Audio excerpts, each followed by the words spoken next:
El rastro de tu sangre en la nieve. Gabriel García Márquez. Al anochecer, cuando llegaron a la frontera, Nena da Conte se dio cuenta de que el dedo con el anillo de bodas le seguía sangrando. El guardia civil, con una manta de lana cruda sobre el tricornio de charol, examinó los pasaportes a la luz de una linterna de carburo, haciendo un grande esfuerzo para que no lo derribara la presión del viento que soplaba de los Pirineos. Aunque eran 2 pasaportes diplomáticos en regla, el guardia levantó la linterna para comprobar que los retratos se parecían a las caras. Nena da Conte era casi una niña, con unos ojos de pájaro feliz y una piel de melaza que todavía irradiaba la resolana del Caribe en el lúgubre anochecer de enero. Y estaba arropada hasta el cuello con un abrigo de nucas de bisón que no podía comprarse con el sueldo de un año de toda la guarnición fronteriza. Billy Sánchez de Ávila, su marido, que conducía el coche, era un año menor que ella y casi tan bello, y llevaba una chaqueta de cuadros escoceses y una gorra de pelotero. Al contrario de su esposa, era alto y atlético y tenía las mandíbulas de hierro de los matones tímidos. Pero lo que revelaba mejor la condición de ambos era el automóvil platinado, cuyo interior exhalaba un aliento de bestia viva, como no se había visto otro por aquella frontera de pobres. Los asientos posteriores iban atiborrados de maletas demasiado nuevas y muchas cajas de regalos todavía sin abrir. Ahí estaba, además, el saxofón tenor que había sido la pasión dominante en la vida de Nena da Conte antes de que sucumbiera al amor contrariado de su tierno pandillero de balneario. Cuando el guardia le devolvió los pasaportes sellados, Billy Sánchez le preguntó dónde podía encontrar una farmacia para hacerle una cura en el dedo a su mujer. Y el guardia le gritó contra el viento que preguntaran en Hendaya, del lado francés. Pero los guardias de Hendaya estaban sentados a la mesa en mangas de camisa, jugando barajas, mientras comían pan mojado en tazones de vino, dentro de una garita de cristal cálida y bien alumbrada, y les bastó con ver el tamaño y la clase del coche para indicarles por seña que se internaran en Francia. Billy Sánchez hizo sonar varias veces la bocina, pero los guardias no entendieron que los llamaban, sino que uno de ellos abrió el cristal y les gritó con más rabia que el viento: «¡Merde! ¡Allez! ¡Espèce de con!». Entonces Nena da Conte salió del automóvil envuelta con el abrigo hasta las orejas y le preguntó al guardia en un francés perfecto dónde había una farmacia. El guardia contestó por costumbre con la boca llena de pan que eso no era asunto suyo, y menos con semejante borrasca, y cerró la ventanilla. Pero luego se fijó con atención en la muchacha que se chupaba el dedo herido envuelta en el destello de los bisones naturales y debió confundirla con una aparición mágica en aquella noche de espantos, porque al instante cambió de humor. Explicó que la ciudad más cercana era Biarritz, pero que en pleno invierno y con aquel viento de lobos tal vez no hubiera una farmacia abierta hasta Bayona un poco más adelante. ¿Es algo grave?, preguntó. Nada, sonrió Nena da Conte, mostrándole el dedo con la sortija de diamantes en cuya yema era apenas perceptible la herida de la rosa. Es solo un pinchazo. Antes de Bayona volvió a nevar. No eran más de las 7, pero encontraron las calles desiertas y las casas cerradas por la furia de la borrasca, y al cabo de muchas vueltas sin encontrar una farmacia, decidieron seguir adelante. Billy Sánchez se alegró con la decisión. Tenía una pasión insaciable por los automóviles raros y un papá con demasiados sentimientos de culpa y recursos de sobra para complacerlo, y nunca había conducido nada igual a aquel Bentley convertible de regalo de bodas. Era tanta su embriaguez en el volante que cuanto más andaba menos cansado se sentía. Estaba dispuesto a llegar esa noche a Burdeos, donde tenían reservada la suite nupcial del Hotel Splendid, y no habría vientos contrarios ni bastante nieve en el cielo para impedirlo. Nena da Conte, en cambio, estaba agotada, sobre todo por el último tramo de la carretera desde Madrid, que era una cornisa de cabras azotada por el granizo. Así que después de Bayona se enrolló un pañuelo en el anular, apretándolo bien para detener la sangre que seguía fluyendo, y se durmió a fondo. Billy Sánchez no lo advirtió sino al borde de la medianoche, después de que acabó de nevar y el viento se paró de pronto entre los pinos y el cielo de las landas se llenó de estrellas glaciales. Había pasado frente a las luces dormidas de Burdeos, pero solo se detuvo para llenar el tanque en una estación de la carretera, pues aún le quedaban ánimos para llegar hasta París sin tomar aliento. Era tan feliz con su juguete grande de 25.000 libras esterlinas que ni siquiera se preguntó si lo sería también la criatura radiante que dormía a su lado con la venda del anular empapada de sangre y cuyo sueño de adolescente por primera vez estaba atravesado por ráfagas de incertidumbre. Se habían casado 3 días antes, a 10.000 kilómetros de allí, en Cartagena de Indias, con el asombro de los padres de él y la desilusión de los de ella, y la bendición personal del arzobispo primado. Nadie, salvo ellos mismos, entendía el fundamento real ni conoció el origen de ese amor imprevisible. Había empezado 3 meses antes de la boda, un domingo de mar en que la pandilla de Billy Sánchez se tomó por asalto los vestidores de mujeres de los balnearios de Marbella. Nena da Conte había cumplido apenas 18 años. Acababa de regresar del internado de la Châtelaine, en Saint-Blaise, en Suiza, hablando 4 idiomas sin acento y con un dominio maestro del saxofón tenor, y aquel era su primer domingo de mar desde el regreso. Se había desnudado por completo para ponerse el traje de baño cuando empezó la estampida de pánico y los gritos de abordaje en las casetas vecinas, pero no entendió lo que ocurría hasta que la aldaba de su puerta saltó en astillas y vio parado frente a ella al bandolero más hermoso que se podía concebir. Lo único que llevaba puesto era un calzoncillo lineal de falsa piel de leopardo y tenía el cuerpo apacible y elástico y el color dorado de la gente del mar. En el puño derecho, donde tenía una esclava metálica de gladiador romano, llevaba enrollada una cadena de hierro que le servía de arma mortal y tenía colgada del cuello una medalla sin santo que palpitaba en silencio con el susto del corazón. Habían estado juntos en la escuela primaria y habían roto muchas piñatas en las fiestas de cumpleaños, pues ambos pertenecían a la estirpe provinciana que manejaba a su arbitrio el destino de la ciudad desde los tiempos de la colonia, pero habían dejado de verse tantos años que no se reconocieron a primera vista. Nena da Conte permaneció de pie, inmóvil, sin hacer nada por ocultar su desnudez intensa. Billy Sánchez cumplió entonces con su rito pueril. Se bajó el calzoncillo de leopardo y le mostró su respetable animal erguido. Ella lo miró de frente y sin asombro. «Los he visto más grandes y más firmes», dijo, dominando el terror. «De modo que piensa bien lo que vas a hacer, porque conmigo te tienes que comportar mejor que un negro». En realidad, Nena da Conte no solo era virgen, sino que nunca hasta entonces había visto un hombre desnudo, pero el desafío le resultó eficaz. Lo único que se le ocurrió a Billy Sánchez fue tirar un puñetazo de rabia contra la pared con la cadena enrollada en la mano y se astilló los huesos. Ella lo llevó en su coche al hospital, lo ayudó a sobrellevar la convalescencia y al final aprendieron juntos a hacer el amor de buena manera.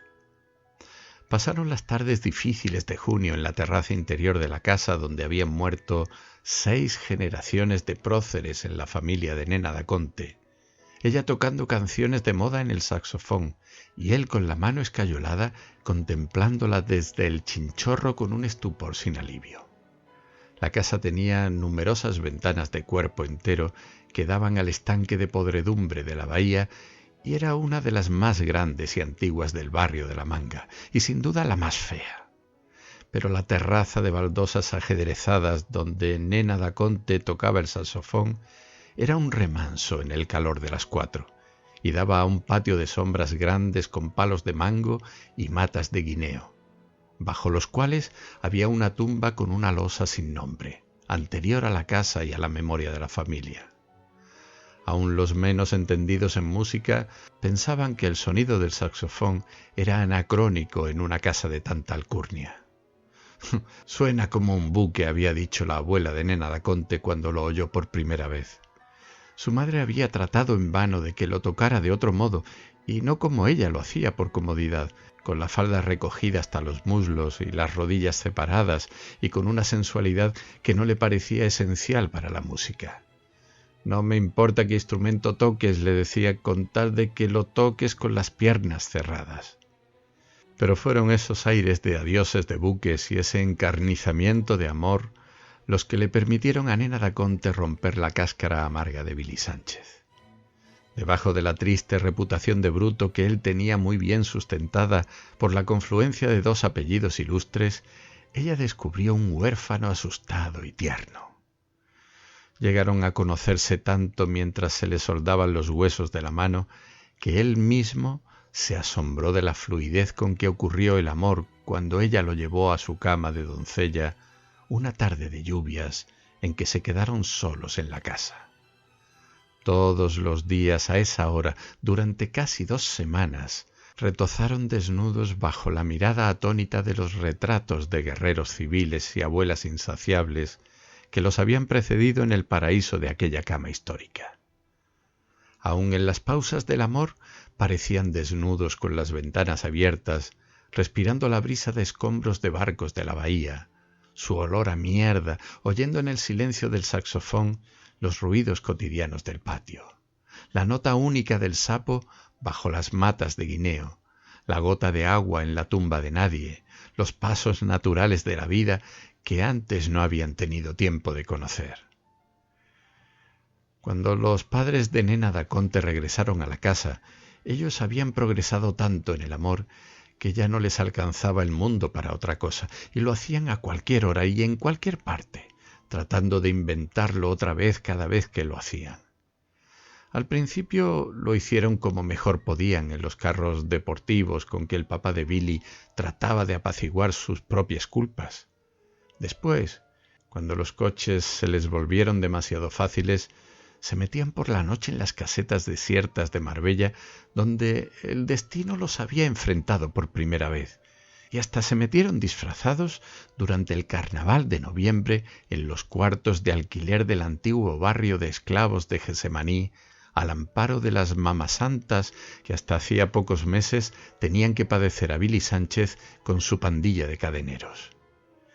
Nena da Conte se entregó a los amores furtivos con la misma devoción frenética que antes malgastaba en el saxofón, hasta el punto de que su bandolero domesticado terminó por entender lo que ella quiso decirle cuando le dijo que tenía que comportarse como un negro. Billy Sánchez le correspondió siempre y bien y con el mismo alborozo. Ya casados, cumplieron con el deber de amarse mientras las azafatas dormían en mitad del Atlántico, encerrados a duras penas y más muertos de risa que de placer en el retrete del avión.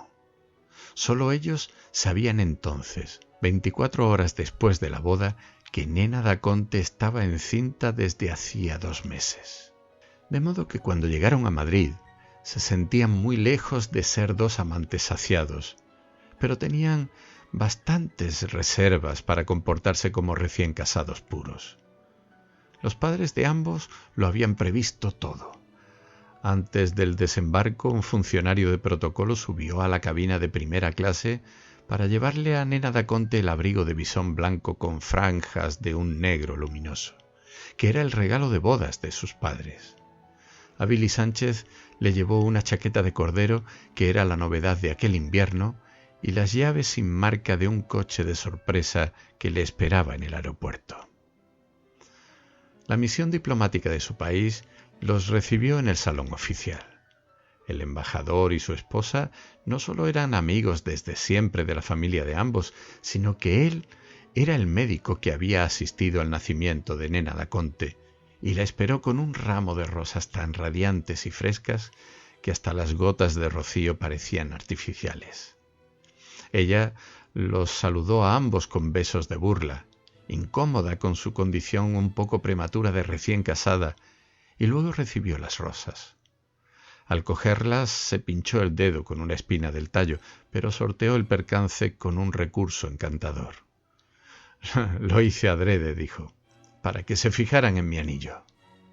En efecto, la misión diplomática en pleno admiró el esplendor del anillo, calculando que debía costar una fortuna, no tanto por la clase de los diamantes como por su antigüedad bien conservada. Pero nadie advirtió que el dedo empezaba a sangrar. La atención de todos derivó después hacia el coche nuevo. El embajador había tenido el buen humor de llevarlo al aeropuerto y de hacerlo envolver en papel celofán con un enorme lazo dorado. Billy Sánchez no apreció su ingenio. Estaba tan ansioso por el coche que desgarró la envoltura de un tirón y se quedó sin aliento. Era el Bentley convertible de ese año con tapicería de cuero legítimo. El cielo parecía un manto de ceniza, el Guadarrama mandaba un viento cortante y helado y no se estaba bien a la intemperie, pero Billy Sánchez no tenía todavía la noción del frío. Mantuvo a la misión diplomática en el estacionamiento sin techo, inconsciente de que se estaban congelando por cortesía, hasta que terminó de reconocer el coche en sus detalles recónditos. Luego el embajador se sentó a su lado para guiarlo hasta la residencia oficial, donde estaba previsto un almuerzo. En el trayecto le fue indicando los lugares más conocidos de la ciudad, pero él solo parecía atento a la magia del coche. Era la primera vez que salía de su tierra. Había pasado por todos los colegios privados y públicos, repitiendo siempre el mismo curso, hasta que se quedó flotando en un limbo de desamor. La primera visión de una ciudad distinta de la suya, los bloques de esas casas cenicientas con las luces encendidas a pleno día, los árboles pelados, el mar distante, todo le iba aumentando un sentimiento de desamparo que se esforzaba por mantener al margen del corazón. Sin embargo, poco después cayó sin darse cuenta en la primera trampa del olvido. Se había precipitado en una tormenta instantánea y silenciosa, la primera de la estación, y cuando salieron de la casa del embajador después del almuerzo para emprender el viaje hacia Francia, encontraron la ciudad cubierta de una nieve radiante. Billy Sánchez se olvidó entonces del coche y en presencia de todos, dando gritos de júbilo y echándose puñados de polvo de nieve en la cabeza, se revolcó en mitad de la calle con el abrigo puesto. Nena Daconte se dio cuenta por primera vez de que el dedo estaba sangrando cuando salieron de Madrid en una tarde que se había vuelto diáfana después de la tormenta. Se sorprendió porque había acompañado con el saxofón a la esposa del embajador, a quien le gustaba cantar arias de ópera en italiano después de los almuerzos oficiales, y apenas si notó la molestia en el anular. Después, mientras le iba indicando a su marido las rutas más cortas hacia la frontera, se chupaba el dedo de un modo inconsciente cada vez que le sangraba, y sólo cuando llegaron a los Pirineos se le ocurrió buscar una farmacia.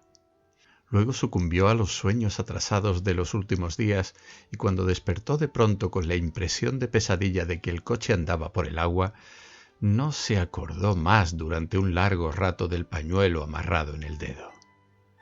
Vio en el reloj luminoso del tablero que eran más de las 3.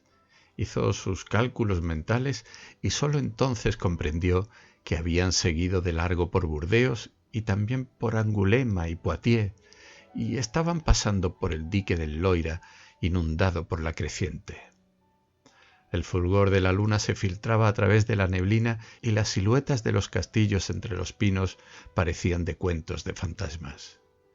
Nena Daconte, que conocía la región de memoria, calculó que estaban ya a unas 3 horas de París, y Billy Sánchez continuaba impávido en el volante.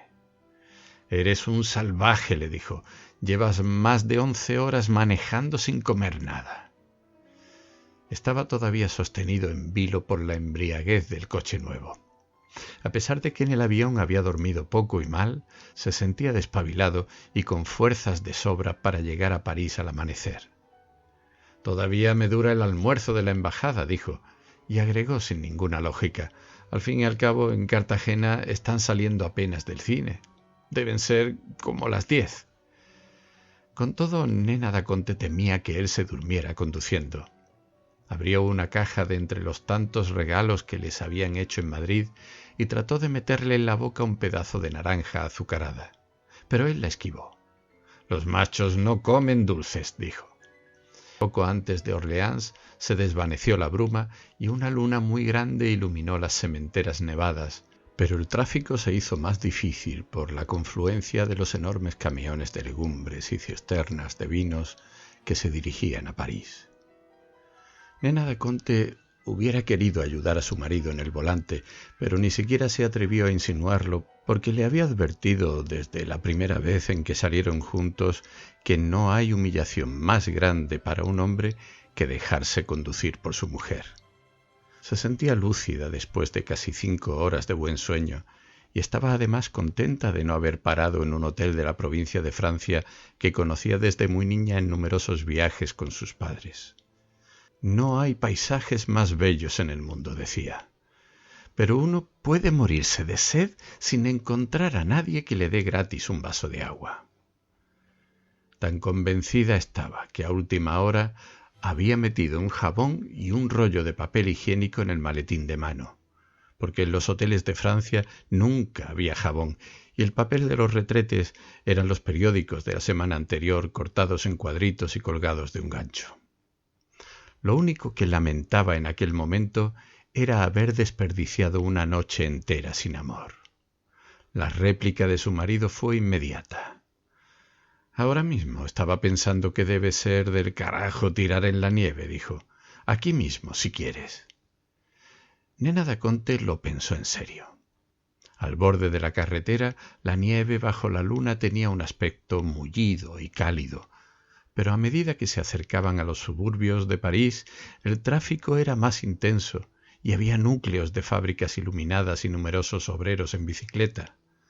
De no haber sido invierno, estarían ya en pleno día.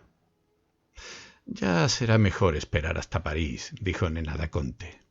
«Bien calenticos y en una cama con sábanas limpias, como la gente casada». «Es la primera vez que me fallas», dijo él. «Claro», replicó ella, «es la primera vez que somos casados». Poco antes de amanecer se lavaron la cara y orinaron en una fonda del camino y tomaron café con croissant calientes en el mostrador donde los camioneros desayunaban con vino tinto. Nena da Conte se había dado cuenta en el baño de que tenía manchas de sangre en la blusa y la falda, pero no intentó lavarlas. Tiró en la basura el pañuelo empapado, se cambió el anillo matrimonial para la mano izquierda y se lavó bien el dedo herido con agua y jabón. El pinchazo era casi invisible. Sin embargo, tan pronto como regresaron al coche volvió a sangrar, de modo que Nena da Conte dejó el brazo colgando fuera de la ventana, convencida de que el aire glacial de las sementeras tenía virtudes de cauterio. Fue otro recurso vano, pero todavía no se alarmó. «Si alguien nos quiere encontrar, será más fácil», dijo con su encanto natural. «Solo tendrá que seguir el rastro de mi sangre en la nieve». Luego pensó mejor en lo que había dicho y su rostro floreció en las primeras luces del amanecer. «Imagínate», dijo, «un rastro de sangre en la nieve desde Madrid hasta París. ¿No te parece bello para una canción?» No tuvo tiempo de volverlo a pensar. En los suburbios de París el dedo era un manantial incontenible y ella sintió de veras que se le estaba yendo el alma por la herida. Había tratado de cegar el flujo con el rollo de papel higiénico que llevaba en el maletín, pero más tardaba en vendarse el dedo que en arrojar por la ventana las tiras del papel ensangrentado. La ropa que llevaba puesta, el abrigo, los asientos del coche, se iban empapando poco a poco de un modo irreparable. Billy Sánchez se asustó en serio e insistió en buscar una farmacia, pero ella sabía entonces que aquello no era asunto de boticarios. «Estamos casi en la puerta de Orleans», dijo. «Sigue por la avenida del General Leclerc, que es la más ancha y con muchos árboles, y después yo te voy diciendo lo que haces». Fue el trayecto más arduo de todo el viaje.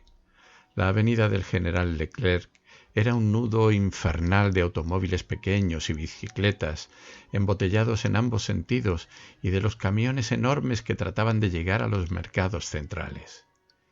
Billy Sánchez se puso tan nervioso con el estruendo inútil de las bocinas que se insultó a gritos en lengua de cadeneros con varios conductores y hasta trató de bajarse del coche para pelearse con uno.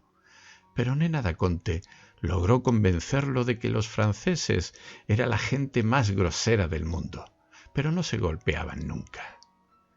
Fue una prueba más de su buen juicio, porque en aquel momento Nena da Conte estaba haciendo esfuerzos para no perder la conciencia.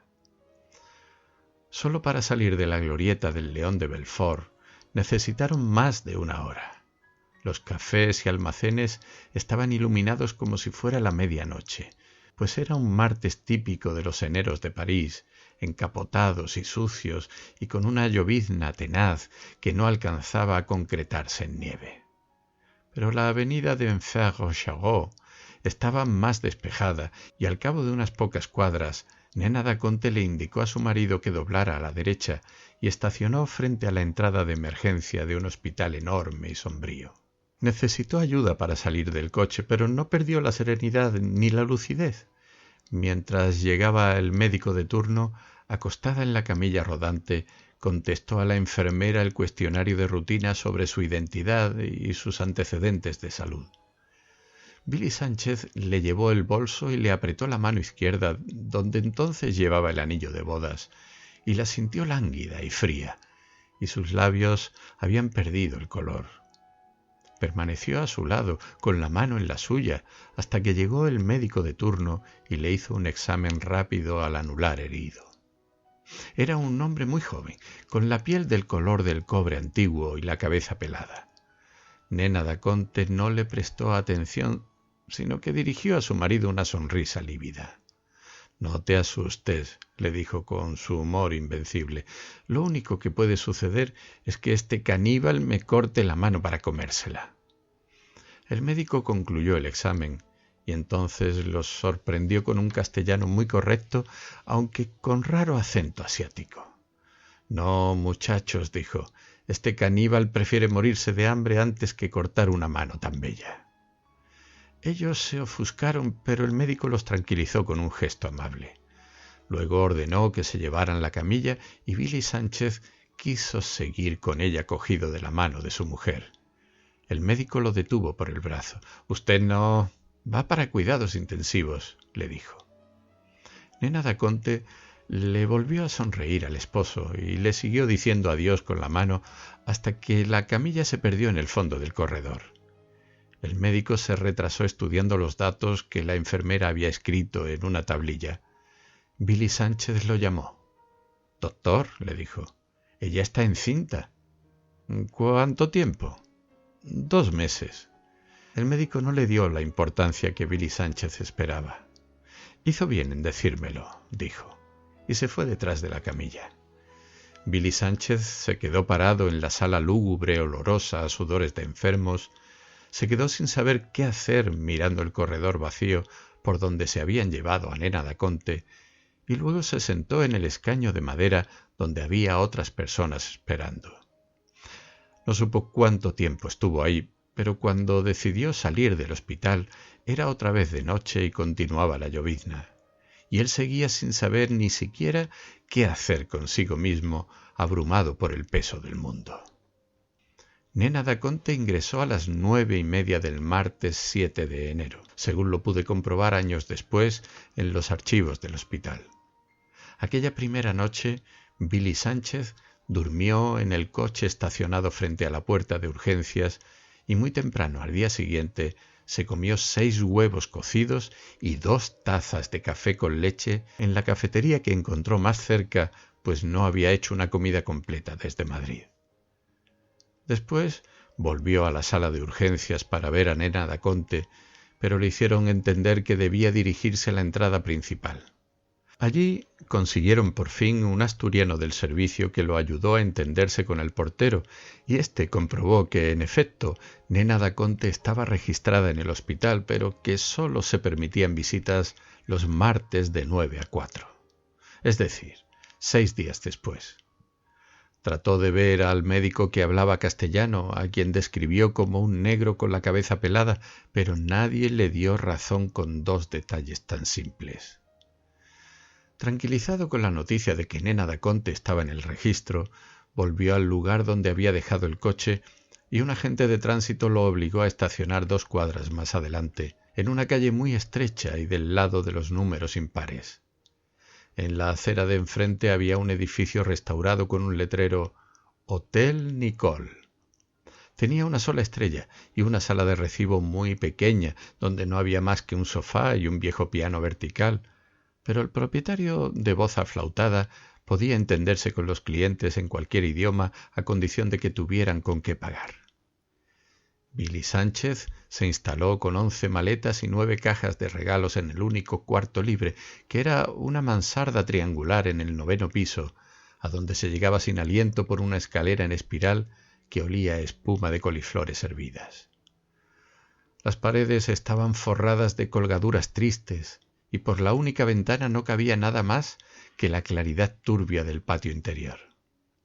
Había una cama para 2, un ropero grande, una silla simple, un bidé portátil y un aguamanil con su platón y su jarra, de modo que la única manera de estar dentro del cuarto era acostado en la cama. Todo era peor que viejo, desventurado, pero también muy limpio y con un rastro saludable de medicina reciente. A Billy Sánchez no le habría alcanzado la vida para descifrar los enigmas de ese mundo fundado en el talento de la cicatería. Nunca entendió el misterio de la luz de la escalera que se apagaba antes de que él llegara a su piso, ni descubrió la manera de volver a encenderla. Necesitó media mañana para aprender que en el rellano de cada piso había un cuartito con un excusado de cadena, y ya había decidido usarlo en las tinieblas cuando descubrió por casualidad que la luz se encendía al pasar el cerrojo por dentro, para que nadie la dejara encendida por olvido. La ducha, que estaba en el extremo del corredor y que él se empeñaba en usar 2 veces al día como en su tierra, se pagaba aparte y de contado, y el agua caliente, controlada desde la administración, se acababa a los 3 minutos. Sin embargo, Billy Sánchez tuvo bastante claridad de juicio para comprender que aquel orden tan distinto del suyo era de todos modos mejor que la intemperie de enero. Se sentía además tan ofuscado y solo que no podía entender cómo pudo vivir alguna vez sin el amparo de Nena Daconte. Tan pronto como subió al cuarto, la mañana del miércoles, se tiró boca abajo en la cama con el abrigo puesto pensando en la criatura de prodigio que continuaba desangrándose en la acera de enfrente. Y muy pronto sucumbió en un sueño tan natural que cuando despertó eran las 5 en el reloj, pero no pudo deducir si eran las 5 de la tarde o del amanecer, ni de qué día de la semana, ni en qué ciudad de vidrios azotados por el viento y la lluvia. Esperó despierto en la cama, siempre pensando en Nena Daconte hasta que pudo comprobar que en realidad amanecía. Entonces fue a desayunar a la misma cafetería del día anterior y allí pudo establecer que era jueves. Las luces del hospital estaban encendidas y había dejado de llover, de modo que permaneció recostado en el tronco de un castaño frente a la entrada principal, por donde entraban y salían médicos y enfermeras de batas blancas, con la esperanza de encontrar al médico asiático que había recibido a Nena Daconte. No lo vio, ni tampoco esa tarde después del almuerzo, cuando tuvo que desistir de la espera porque se estaba congelando. A las 7 se tomó otro café con leche y se comió 2 huevos duros que él mismo cogió en el aparador después de 48 horas de estar comiendo la misma cosa en el mismo lugar. Cuando volvió al hotel para acostarse, encontró su coche solo en una acera y todos los demás en la acera de enfrente, y tenía puesta la noticia de una multa en el parabrisas. Al portero del Hotel Nicole le costó trabajo explicarle que en los días impares del mes se podía estacionar en la acera de números impares y al día siguiente en la acera contraria. Tantas artimañas racionalistas resultaban incomprensibles para un Sánchez de Ávila de los más acendrados, que apenas 2 años antes se había metido en un cine de barrio con el automóvil oficial del alcalde mayor y había causado estragos de muerte ante los policías impávidos. Entendió menos todavía cuando el portero del hotel le aconsejó que pagara la multa, pero que no cambiara el coche de lugar a esa hora, porque tendría que cambiarlo otra vez a las 12 de la noche. Aquella madrugada, por primera vez, no pensó solo en Nena da Conte, sino que daba vueltas en la cama sin poder dormir, pensando en sus propias noches de pesadumbre en las cantinas de maricas del mercado público de Cartagena del Caribe. Se acordaba del sabor del pescado frito y el arroz de coco en las fondas del muelle donde atracaban las goletas de Aruba. Se acordó de su casa con las paredes cubiertas de trinitarias, donde serían apenas las 7 de la noche de ayer, y vio a su padre con un pijama de seda leyendo el periódico en el fresco de la terraza. Se acordó de su madre, de quien nunca se sabía dónde estaba a ninguna hora, su madre apetitosa y lenguaraz, con un traje de domingo y una rosa en la oreja desde el atardecer, ahogándose de calor por el estorbo de sus tetas espléndidas. Una tarde, cuando él tenía 7 años, había entrado de pronto en el cuarto de ella y la había sorprendido desnuda en la cama con uno de sus amantes casuales. Aquel percance del que nunca había hablado estableció entre ellos una relación de complicidad que era más útil que el amor. Sin embargo, él no fue consciente de eso, ni de tantas cosas terribles de su soledad de hijo único, hasta esa noche en que se encontró dando vueltas en la cama de una mansarda triste de París, sin nadie a quien contarle su infortunio y con una rabia feroz contra sí mismo porque no podía soportar las ganas de llorar. Fue un insomnio provechoso. El viernes se levantó estropeado por la mala noche, pero resuelto a definir su vida. Se decidió por fin a violar la cerradura de su maleta para cambiarse de ropa, pues las llaves de todas estaban en el bolso de Nena da Conte, con la mayor parte del dinero y la libreta de teléfonos, donde tal vez hubiera encontrado el número de algún conocido de París. En la cafetería de siempre se dio cuenta de que había aprendido a saludar en francés y a pedir sándwiches de jamón y café con leche. También sabía que nunca le sería posible ordenar mantequilla ni huevos en ninguna forma, porque nunca los aprendería a decir. Pero la mantequilla la servían siempre con el pan y los huevos duros estaban a la vista en el aparador y se cogían sin pedirlos. Además, al cabo de 3 días, el personal de servicio se había familiarizado con él y lo ayudaban a explicarse. De modo que el viernes, al almuerzo, mientras trataba de poner la cabeza en su puesto, ordenó un filete de ternera con papas fritas y una botella de vino. Entonces se sintió tan bien que pidió otra botella, la bebió hasta la mitad y atravesó la calle con la resolución firme de meterse en el hospital por la fuerza. No sabía dónde encontrar a Nena da Conte, pero en su mente estaba fija la imagen providencial del médico asiático y estaba seguro de encontrarlo. No entró por la puerta principal, sino por la de urgencias, que le había parecido menos vigilada, pero no alcanzó a llegar más allá del corredor, donde Nena da Conte le había dicho adiós con la mano. Un guardián con la bata salpicada de sangre le preguntó algo al pasar y él no le prestó atención. El guardián lo siguió repitiendo siempre la misma pregunta en francés y por último lo agarró del brazo con tanta fuerza que lo detuvo en seco. Billy Sánchez trató de sacudírselo con un recurso de cadenero y entonces el guardián se cagó en su madre en francés, le torció el brazo en la espalda con una llave maestra y sin dejar de cagarse 1000 veces en su puta madre, lo llevó casi en vilo hasta la puerta rabiando de dolor y lo tiró como un bulto de papas en la mitad de la calle. Aquella tarde, dolorido por el escarmiento, Billy Sánchez empezó a ser adulto. Decidió, como lo hubiera hecho Nena da Conte, acudir a su embajador. El portero del hotel, que a pesar de su catadura huraña era muy servicial y además muy paciente con los idiomas, encontró el número y la dirección de la embajada en el directorio telefónico y se los anotó en una tarjeta. contestó una mujer muy amable, en cuya voz pausada y sin brillo reconoció Billy Sánchez de inmediato la dicción de los Andes. Empezó por anunciarse con su nombre completo, seguro de impresionar a la mujer con sus dos apellidos, pero la voz no se alteró en el teléfono. La oyó explicar la lección de memoria de que el señor embajador no estaba por el momento en su oficina, que no lo esperaban hasta el día siguiente, pero que de todos modos no podía recibirlo sino con cita previa y solo para un caso especial.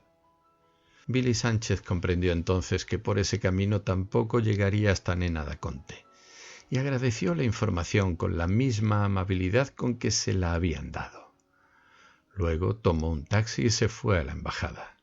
Estaba en el número 22 de la calle Elíseo, dentro de uno de los sectores más apacibles de París, pero lo único que le impresionó a Billy Sánchez, según él mismo me contó en Cartagena de Indias muchos años después, fue que el sol estaba tan claro como en el Caribe por la primera vez desde su llegada, y que la Torre Eiffel sobresalía por encima de la ciudad en un cielo radiante. El funcionario que lo recibió en lugar del embajador parecía apenas restablecido de una enfermedad mortal, no sólo por el vestido de paño negro, el cuello opresivo y la corbata de luto, sino también por el sigilo de sus ademanes y la mansedumbre de la voz. Entendió la ansiedad de Billy Sánchez, pero le recordó sin perder la dulzura que estaban en un país civilizado cuyas normas estrictas se fundamentaban en criterios muy antiguos y sabios, al contrario de las Américas bárbaras, donde bastaba con sobornar al portero para entrar en los hospitales. No, mi querido joven, le dijo. No había más remedio que someterse al imperio de la razón y esperar hasta el martes. Al fin y al cabo ya no faltan sino 4 días, concluyó. Mientras tanto, vaya al Louvre, vale la pena. Al salir Billy Sánchez se encontró sin saber qué hacer en la Plaza de la Concordia. Vio la Torre Eiffel por encima de los tejados y le pareció tan cercana que trató de llegar hasta ella caminando por los muelles. Pero muy pronto se dio cuenta de que estaba más lejos de lo que parecía y que apenas cambiaba de lugar a medida que la buscaba. Así que se puso a pensar en Nena Daconte sentado en un banco de la orilla del Sena. Vio pasar los remolcadores por debajo de los puentes y no le parecieron barcos, sino casas errantes, con techos colorados y ventanas con tiestos de flores en el alféizar y alambres con ropa puesta a secar en los planchones. Contempló durante un largo rato a un pescador inmóvil con la caña inmóvil y el hilo inmóvil en la corriente, y se cansó de esperar a que algo se moviera, hasta que empezó a oscurecer y decidió tomar un taxi para regresar al hotel. Solo entonces cayó en la cuenta de que ignoraba el nombre y la dirección y de que no tenía la menor idea del sector de París en donde estaba el hospital. Ofuscado por el pánico, entró en el primer café que encontró, pidió un coñac y trató de poner sus pensamientos en orden. Mientras pensaba, se vio repetido muchas veces y desde ángulos distintos en los espejos numerosos de las paredes, y se encontró asustado y solitario, y por primera vez desde su nacimiento pensó en la realidad de la muerte. Pero con la segunda copa se sintió mejor y tuvo la idea providencial de volver a la embajada. Buscó la tarjeta en el bolsillo para recordar el nombre de la calle y descubrió que en el dorso estaba impreso el nombre y la dirección del hotel. Quedó tan mal impresionado con aquella experiencia que durante el fin de semana no volvió a salir del cuarto sino para comer y para cambiar el coche a la acera correspondiente. Durante 3 días cayó sin pausas la misma llovizna sucia de la mañana en que llegaron. Billy Sánchez, que nunca había leído un libro completo, hubiera querido tener uno para no aburrirse tirado en la cama, pero los únicos que encontró en las maletas de su esposa eran en idiomas distintos del castellano. Así que siguió esperando el martes, contemplando los pavos reales repetidos en el papel de las paredes y sin dejar de pensar un solo instante en Nena Daconte. El lunes puso un poco de orden en el cuarto, pensando en lo que diría ella si lo encontraba en ese estado, y sólo entonces descubrió que el abrigo de bisón estaba manchado de sangre seca. Pasó la tarde lavándolo con el jabón de olor que encontró en el maletín de mano, hasta que logró dejarlo otra vez como lo habían subido al avión en Madrid. El martes amaneció turbio y helado, pero sin la llovizna, y Billy Sánchez se levantó desde las 6 y esperó en la puerta del hospital junto con una muchedumbre de parientes de enfermos cargados de paquetes de regalos y ramos de flores. Entró con el tropel, llevando en el brazo el abrigo de visón, sin preguntar nada y sin ninguna idea de dónde podía estar Nena Daconte, pero sostenido por la certidumbre de que había de encontrar al médico asiático. Pasó por un patio interior muy grande con flores y pájaros silvestres, a cuyos lados estaban los pabellones de los enfermos, las mujeres a la derecha y los hombres a la izquierda. Siguiendo a los visitantes, entró en el pabellón de mujeres. Vio una larga hilera de enfermas sentadas en las camas con el camisón de trapo del hospital, iluminadas por las luces grandes de las ventanas, y hasta pensó que todo aquello era más alegre de lo que se podía imaginar desde fuera. Llegó hasta el extremo del corredor y luego lo recorrió de nuevo en sentido inverso hasta convencerse de que ninguna de las enfermas era Nena Daconte. Luego recorrió otra vez la galería exterior mirando por la ventana de los pabellones masculinos hasta que creyó reconocer al médico que buscaba. Era él, en efecto.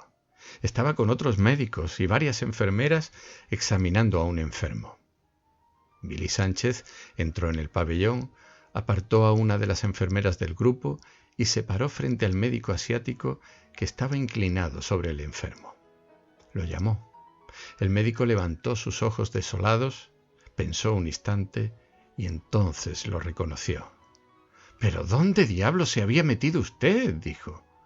Billy Sánchez se quedó perplejo. «En el hotel, aquí a la vuelta», dijo. Entonces lo supo. Nena Daconte había muerto desangrada a las 7:10 de la noche del jueves 9 de enero, después de 70 horas de esfuerzos inútiles de los especialistas mejor calificados de Francia. Hasta el último instante había estado lúcida y serena y dio instrucciones para que buscaran a su marido en el Hotel Plaza Athénée. Tenían una habitación reservada y dio los datos para que se pusieran en contacto con sus padres. La embajada había sido informada el viernes por un cable urgente de su Cancillería, cuando ya los padres de Nena Daconte volaban hacia París. El embajador en persona se encargó de los trámites de embalsamamiento y los funerales y permaneció en contacto con la Prefectura de Policía de París para localizar a Billy Sánchez. Un llamado urgente con sus datos personales fue transmitido desde la noche del viernes hasta la tarde del domingo a través de la radio y la televisión, y durante esas 40 horas fue el hombre más buscado de Francia. Su retrato, encontrado en el bolso de Nena Daconte, estaba expuesto por todas partes. 3 Bentleys convertibles del mismo modelo habían sido localizados, pero ninguno era el suyo. Los padres de Nena Daconte habían llegado el sábado al mediodía y velaron el cadáver en la capilla del hospital, esperando hasta última hora encontrar a Billy Sánchez. También los padres de éste habían sido informados y estuvieron listos para volar a París, pero al final desistieron por una confiscación de telegramas. Los funerales tuvieron lugar el domingo a las 2 de la tarde, a solo 200 metros del sórdido cuarto del hotel, donde Billy Sánchez agonizaba de soledad por el amor de Nena Daconte. El funcionario que lo había atendido en la embajada me dijo años más tarde que él mismo recibió el telegrama de su Cancillería 1 hora después de que Billy Sánchez salió de su oficina y que estuvo buscándolo por los bares sigilosos del Faubourg Saint-Honoré. Me confesó que no le había puesto mucha atención cuando lo recibió, porque nunca se hubiera imaginado que aquel costeño aturdido con la novedad de París y con un abrigo de cordero tan mal llevado tuviera a su favor un origen tan ilustre. El mismo domingo por la noche, mientras él soportaba las ganas de llorar de rabia, los padres de Nena Daconte desistieron de la búsqueda y se llevaron el cuerpo embalsamado dentro de un ataúd metálico, y quienes alcanzaron a verlo siguieron repitiendo durante muchos años que no habían visto nunca una mujer más hermosa, ni viva ni muerta. De modo que cuando Billy Sánchez entró por fin al hospital, el martes por la mañana, ya se había consumado el entierro en el triste panteón de la Manga, a muy pocos metros de la casa donde ellos habían descifrado las primeras claves de la felicidad.